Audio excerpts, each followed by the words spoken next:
Sometimes are you ever shocked about the shit that comes out of my mouth? No, because you know who I'm married to. True. We've gotten better though. You have? Yeah. He has, or you both have? I have for sure. I don't know that Jared ever will have. I don't think so. No, but I have gotten better. I believe I've gotten better. A little bit? Should we put that out there No, no, for no. a debate? Maybe on social? Like a poll? Let's do a poll. Uh, Has the shit that comes out of Michelle's mouth, Gotten better. has it lessened or worsened? I think it's gotten more PC. Mm, it's debatable. I feel confident in that. I really do. Just saying. Okay. Let's roll. Might be a wager around that. Okay. Lunch.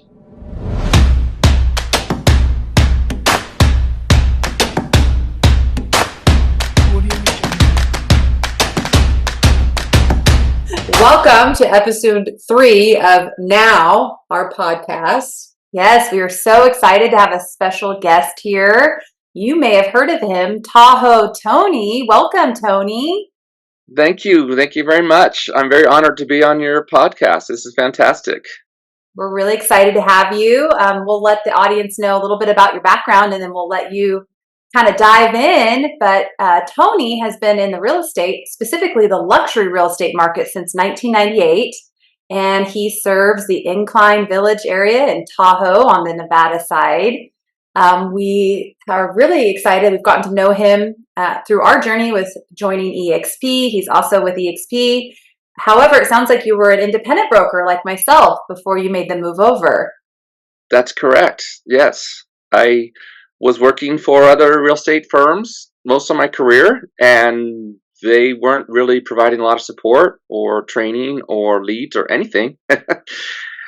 Anything real estate specific other than I think a Christmas party each year. And so I'm like, why am I paying them? So I went and started my own brokerage and I loved it. And when did you tell us a little bit more about your journey in real estate? My journey in real estate traditionally. So I started in real estate in 1998. Like you said, I was just living in Lake Tahoe, snowboarding, rock climbing, whitewater kayaking, just having a great time. And I realized I need to grow up at some point. So I always loved real estate and got my license and started selling real estate and loved it. I love people, and I think that made a big difference in my career because I started out in luxury. My first sale was for $1.1 million in 1998, which was quite a bit of money back then. And it just kept going from there. It might not get you the same nowadays in Incline. Well, I mean, we don't even have any houses for sale for $1 million. I mean, they're all way above that. It's kind of crazy. Mm-hmm. But it's been 26 years, so. So how long did you have your independent brokerage? Only for about a year. I had my independent brokerage. I loved it. I was keeping all the money. I was selling anywhere from like $15 to $20 million a year. And I was trying to figure out how to make more money without spending more time away from my wife and away from my ranch, my two loves. And I didn't want to get a lot of agents in my office because it's a liability, and then I have to manage them. And I had friends who had brokerages, and they would make lots of money in the good years, then they would give it all back in the bad years, and they still had all the headaches and liability of the brokerage. So I didn't want to do that. So basically I just said, God, if you can give me an answer how I can make more money and not spend more time away from my wife, because I really want to be with her. And then EXP was introduced to me, and I literally thank God because this is the answer. So it's pretty fantastic. So I can make more money now. I get to spend a lot of time with my wife, and it keeps growing exponentially. And I don't have the liability or the overhead. So it's just a prayer come true, literally. Oh. And you said you have a ranch, huh? Yes, my wife and I, it was funny because when I met my wife, I had a saddle and some other tack because I'd had a horse before that at least, but no horse. And she saw that in my garage. She's like, why do you have a saddle? And I told her my love for horses, and she laughed. She goes, literally every day for about 5 years, I asked my mom, can I have a pony? Can I have a pony? Can I have a pony? So it was both of our dreams to have it. And that's just when I realized how perfect a match were. So we worked hard, and we bought some real estate in Incline Village, remodeled it, and used that as a down payment for our ranch. Wow. Yeah. Where's your ranch located? Is it up there? And the ranch is just outside of Lake Tahoe in Gardnerville, the Carson Valley. We've heard a lot of clients moving your direction. Wonder why?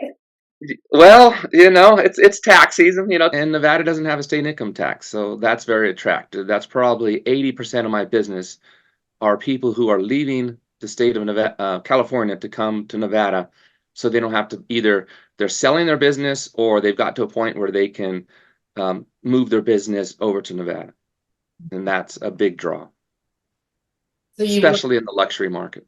a lot of people splitting the scene, California scene. Yeah, and it's beautiful here, and it's Incline Village, where I do most of my work. I work all of the Nevada side of Lake Tahoe, but Incline Village is 2 miles from the border. So if somebody buys a house 2 miles away, they have all the tax liabilities of California 2 miles over the other side, and they're in Nevada, and they don't have to pay those taxes. So that's why our prices are a little bit higher than the California side. That's what I was going to ask you, how that translates. Well, they're higher, but they save more money. I sold a house a year and a half ago to some clients. They came from California, and I was laughing because we had that really big winter last year, and they had some roof damage. They remodeled the entire inside of the house, so then in the summertime they had to get the roof fixed, and it was $30,000 to repair the roof or $50,000 for a brand new roof with a 50-year warranty. So they went the 50-year warranty, $50,000, and they go, but don't worry, Gavin Newsom's paying for it. And I was like, what? Yeah, I had the same reaction you, right? I mean, was there a lawsuit or something? Like, no. The money we saved in taxes more than covers the cost of that roof. And I was like, oh. And I've had clients that are like, our entire mortgage was paid by our tax savings.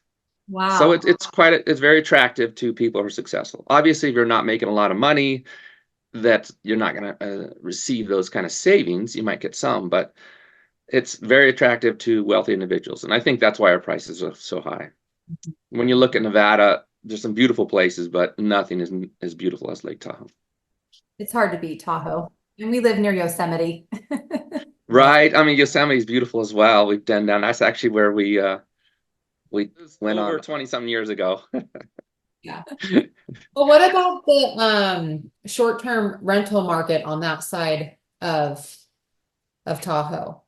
Great question, Michelle. So the short-term rentals are governed by the counties. So on the Nevada side of Lake Tahoe, there's actually 3 counties, but only 2 have homes in them. So where Incline Village and Crystal Bay are is governed by Washoe County, which is the big city of Reno. And they love the revenue that comes in from the vacation rentals. And their attitude is we want as many people to enjoy Tahoe as possible. And so it's very easy to get a permit. You do need to have a permit. And they are not limiting the number of permits. You just go down and you pay. And then someone inspects your homes, make sure it's safe. You have all the right safety equipment, the fire alarms and all that. And then they determine how many people they think would be able to stay in that property without it having a negative impact on the neighborhood. So that they base it on the parking, the number of rooms for sleeping, and that type of thing. And then they give you a permit and tell me how many people you can have in there, and you pay the fees, of course, right? On the southern side of the lake in Nevada is Douglas County, and it's a little bit different. It's a little bit busier, a lot more people. That's where all the big casinos are, and so they're a little more strict. And certain areas only have a certain number of permits. So the more popular areas that have a lot of condos and stuff, it's very difficult to get a permit to have short-term rentals in there because it's a saturated area. Basically, they've already given out too many permits. And when you sell, the permits don't transfer with the property. So if someone buys a property that was on a vacation rental, they have to go back to the bottom of the line to get in line for the permit. And that permit that was at that property is going to go to somebody who's been waiting in line already. So it's a little more challenging over on South Lake Tahoe, State Line area, but you can still get it done. And then like there's some homes in neighborhoods, like I have a listing coming up of a home in a neighborhood that is on a vacation rental. It's 7 bedrooms. But it's in a neighborhood and there's only 1 or 2 in the neighborhood. So it should be very easy to get a permit to have that on vacation rental program. So it just depends on the neighborhood and where you are and which county you're in. But the revenue's good. Obviously, the summertime is the best. And then in the wintertime, the weekends, depending on how much snow we get, the weekends are good. And then the holidays are excellent. So if you're looking to do a vacation rental, a lot of people don't look at it to make money. A lot of people look at it to subsidize their taxes or their maintenance or whatever when they're not there, because most of them are second homes. Mhm. So you have been in luxury your entire career. Which is pretty rare to start out as a new agent too in luxury. Yeah. Talk to us a little bit about what that world's like. Yeah. Thank you, Michelle. I was working at a high-end restaurant, and a lot of things happen in my life that now I train people on, and this is the way to do it, because my sphere was actually snowboarders and kayakers and whatever, people without money. And so I started working in this high-end restaurant as a bartender and met some really high-end individuals, high net worth individuals, and they respected my work ethic, respected how well I took care of them. Like I said, I really love people, and that helps. And so my first several clients were from those connections I made working at that high-end restaurant. And I tell people now, like, if you want to get in luxury, you need to start hanging out with people who have money, because people with money want to work with somebody they trust, and they're going to trust somebody they know. And so you either have to get at it for many, many years and build up a reputation, which is hard, or you can get in your sphere, get involved with a bunch of people who have that kind of wealth. And then obviously you have to do a great job and prove that you are a good person, and they will hire you. So that's how I did it. Like, it was kind of lucky, but my skills and my work ethic showed to those wealthy people, and they hired me. And then I just kept going because they had friends, and I did a great job for them, because a lot of the wealthy people, they don't live here. They always have businesses that take most of their time, and this is like a second or third thing they're doing. So they're not focused on it. Like a first-time home buyer, when you work with them, they're like looking on the internet every day, and they'll drive by the house several times. And these second-time home buyers, they'll show up and they want all the information now. They want to make all the information to make a decision, because they're not coming back for weeks or months. And so they need to know right now, and they want to get it done right now, because tomorrow they're flying to a different country to work on another business. And so you have to be ready for them, and you'll email them things, waiting for signatures, and nothing will happen. Then all of a sudden, 8 o'clock on Thursday night, they're like, Tony, what is this? Let's get it done right now. And you have to get it all done right now. So it's fun because it's very profitable. And I learned a lot working with these high net worth individuals of how they do things and what they do. And then once you get them to relax, it's a lot of fun, because they'll open up and you learn a lot about life and how to be successful. So it's a very profitable, but it's not consistent like working with a median price homes. It's very inconsistent. So a lot of downtime in between. You just got to be ready. And when they call, you got to have everything ready to go immediately and first class. So it's a little bit different, but very fun. Would you find, because of the amount of snow that you get, that you're much slower in the wintertime like we are? Or do you stay pretty busy because of the snowboarding and all that? It's interesting now. Like I said, most of my clients come from California, and we're just a few hours away from like the Bay Area. So people will drive up, and people will look on the market. If they see something, they're going to drive up. It used to be years back, prior to the internet, because I started and the internet was just coming out. So we literally still had books. We were faxing offers to people or mailing offers. It was so different than it is now, where everything happens so quickly. But if somebody's really interested in something, they'll drive up. So it's not like it was before, when people, like, they would go on vacation, then they would take an afternoon to get it with a realtor, learn about the area, and look at prices. Now they know about the area. They know what the prices are because they can see on their phones. And so it's a little different. They're a little more strategic now. They'll be selling their business in California, so they have a timeline that they have to get residency or whatever, or they're going to be retiring in 2 years, and they know they want to have residency now, so they're planning now. So most of the wealthy people I work with and successful people are very strategic in what they do. And so it's not just kind of we'll go snowboarding and look at property. It's this is the day we need to go look at property. We want to look at these properties, and it's usually specific and strategic. What about with all the interest rate hikes that we've seen over the last, year or so? How has that impacted your market in your area? Courtney, that's a tough one. It has impacted our market, not as much as the high-end successful people. A lot of times they'll pay cash, or they know that, like, they're going to have the tax savings. So even though the interest rates are higher, and they know interest rates are going to go down. So I don't think that has affected it as much, except that a lot of times the people moving here are trying to sell a house in California, and that house may not be able to get sold, or they're selling one of their other houses and that can't get sold because the interest rates are higher and the demand is less. So it's not necessarily they're buying their property is a problem. It's actually they're selling one of their assets, and they're having a challenge with that. The domino effect. Yes. That's Like frustrating. last year, 90% of my sales were cash purchases, Wow. which makes it easier. As sure you know, you both of you sell a lot of real estate, and cash purchases are much easier. Oh yeah, cash is king. Yeah. All aspects of life, not Yeah. just real estate, that's for sure. But I'll tell you a challenge like right now, our inventory is low. And I had a guy wanted to buy a $6 million property 2 weeks ago and couldn't find anything he liked. There was only two on the market, and one was too modern and the other one was too old and beat up Oh, for $6 million. it's like, who do you know? You got to be able Yeah. to find somebody. Yeah. That price. So We're knocking. it's well, you door knocking doesn't help because nobody lives here. So True. most people don't live here. So door knocking, that's another thing, being in a second home. Well, you know what it's like, the second home resort market, and people aren't in town. It's not like a lot of the stuff you learn from Tom Ferry or Mike Ferry. It's you've got to be creative and resourceful. And when people are in town, get together with them. That helps a lot. That's one of the things I've learned is when my clients are in town, I always try and go to lunch with them. Nice. So what's next for you, Tony? Are you just gonna keep plugging away at real estate full time, or what are some professional and personal objectives that you're working on?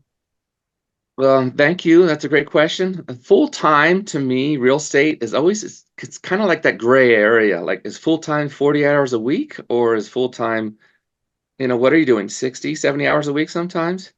So that's to me, when people say you're doing real estate full time, I always ask them, like, what do you mean by that? Can you define that? But I love real estate. I love working with people. But right now I'm growing my rev share organization, which I really love as well. And so I'm splitting my time between taking care of my clients in real estate and then taking care of the clients in my rev share, my agents who I'm helping them grow their own businesses and sharing my experiences after 26 years.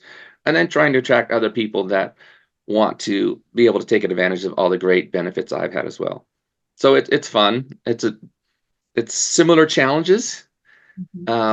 Connecting with people and being genuine and authentic is not a challenge, but getting people to recognize that, I think, is the challenge. It's exciting. It's fun. It's frustrating sometimes. I pull my hair out, as you can see, and sometimes I'm celebrating greatly. So it's great. I love it. It's always a good challenge. I wake up every day excited for the challenges I have ahead, and I feel lucky to have that mindset. So it's been fantastic.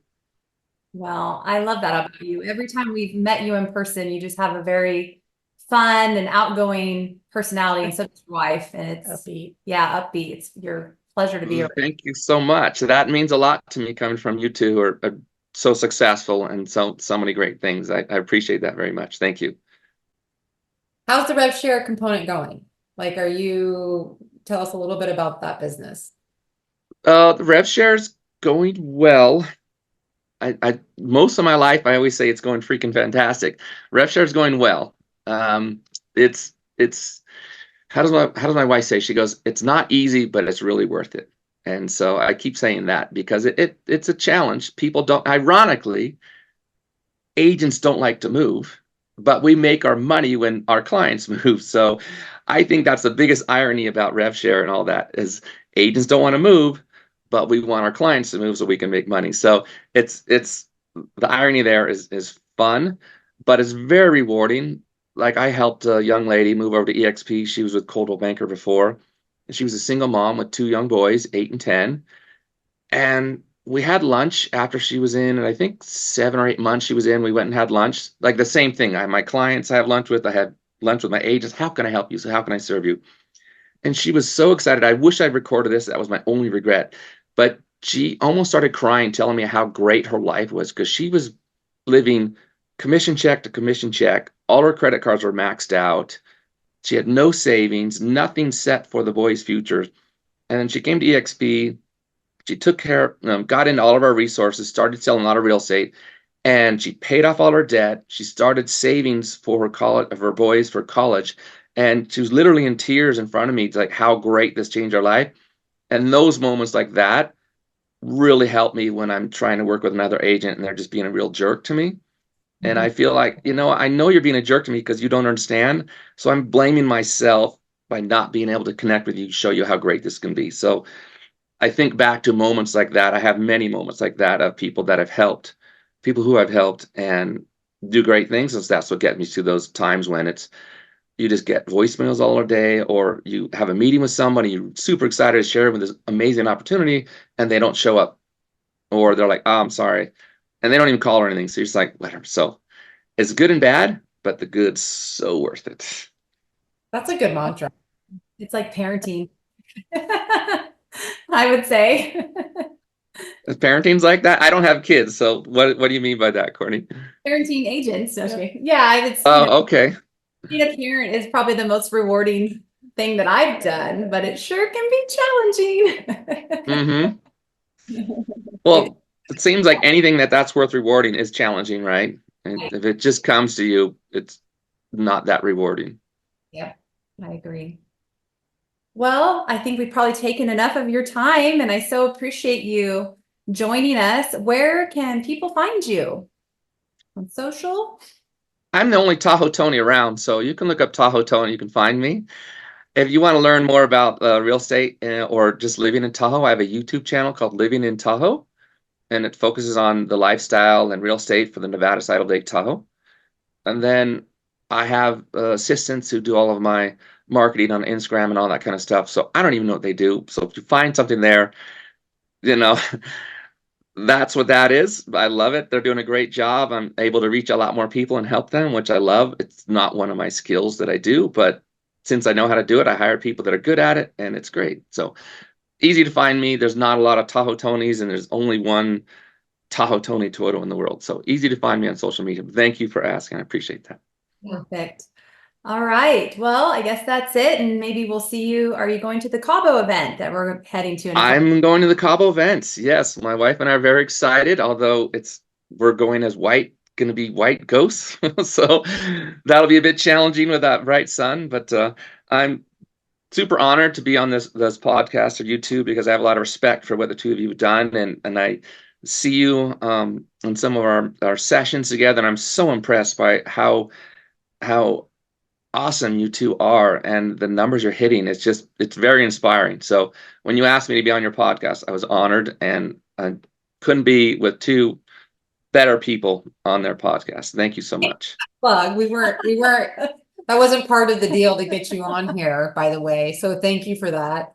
No, I'm being honest and authentic, because literally when I see your numbers at the end of the day, you're like 2 and 2, and I'm just like, yes. And I'm never one of those people that I get jealous of other people. I see other people's success is like they're setting a milestone that I can do that. And when I see them do it, it's inspiring. So I hope you realize how much you're helping us by your success. Thank you. Oh, thank you so much. That's so good to hear, because we need to have our tanks filled. That's for sure, because it's not easy. And it's great to have a teammate. So I wish I had a general. I'm trying to find my own general. Sorry, this one's taken. I can find more, but see, again, you're setting an example of what it's like to be successful. And so I just need to model after you two, and I'll get there. So I think it's great. Awesome. Well, thank you, Tony. We'll see you in Mexico. And coming up next week, we're going to have two really great guests. Courtney, if you want to mention who they are. We're going to have Sarah Hedrick and Amanda Miller, who are influential top producers in the Fresno Central Valley market.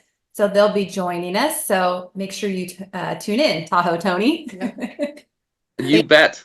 For watching. We appreciate your time, and we'll catch you on the next episode of Now.